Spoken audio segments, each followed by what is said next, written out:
কোনো আমি বলছি টিএমসির কোনো নেতার নিরাপত্তা দেওয়া উচিত নয়, পাবলিকের হাতে ছেড়ে দেওয়া উচিত। আমরা ভর্তি নেব না, অর্থাৎ এখানেও সেই ভিকটিম কার্ড, এখানেও সেই এক স্টান্টবাজি এবং ড্রামা। মমতা ব্যানার্জি তো নিজে ডক্টর, উনি তার এমপিদের বলতেন কি ওষুধ খাওয়া উচিত, উনি দেখতে পারেন। যারা কোনোদিন সরকারি হসপিটালে ঘুরে দেখেনি ওখানে মানুষের চিকিৎসা হয় কি পশুর চিকিৎসা হয়, আজকে সার্টিফিকেট নেওয়ার জন্য ওই হসপিটালে যেতে হচ্ছে, পুলিশকে দোষ দেওয়া হচ্ছে। আজকে পুলিশ যদি নগদাধীন হয়ে যায়, নিকম্মা হয়ে যায়, তার জন্য দায়ী কে? আমরা তো 15 বছর পুলিশের বিরুদ্ধে লড়ছি আর এই কমপ্লেন করেছি।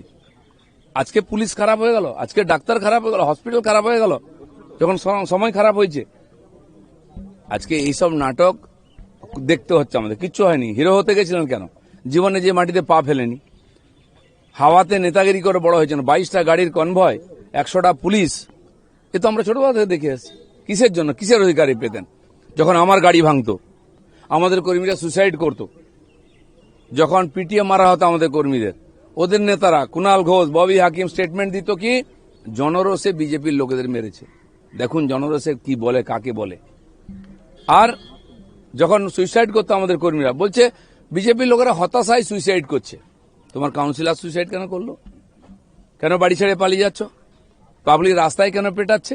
আমি বলেছি বাকি নেতারাও সাবধান থাকুন, রাস্তায় বেরোবেন না, জামা কাপড় খুলে বাড়ি পাঠিয়ে দেবে।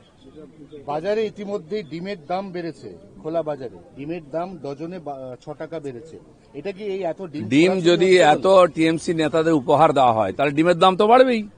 ওরা বলেছে আমরা ডিম দিয়ে অভিনন্দন জানালাম, ডিজে বাজাতে এসেছি। কারা বলেছিল দুপুর 12টার পরে 4 ডিজে বাজবে? তোদের কোন বাপ আছে দেখবো আমি রক্ষা করে, কার বাপ কাকে বাঁচায় দেখো এবার।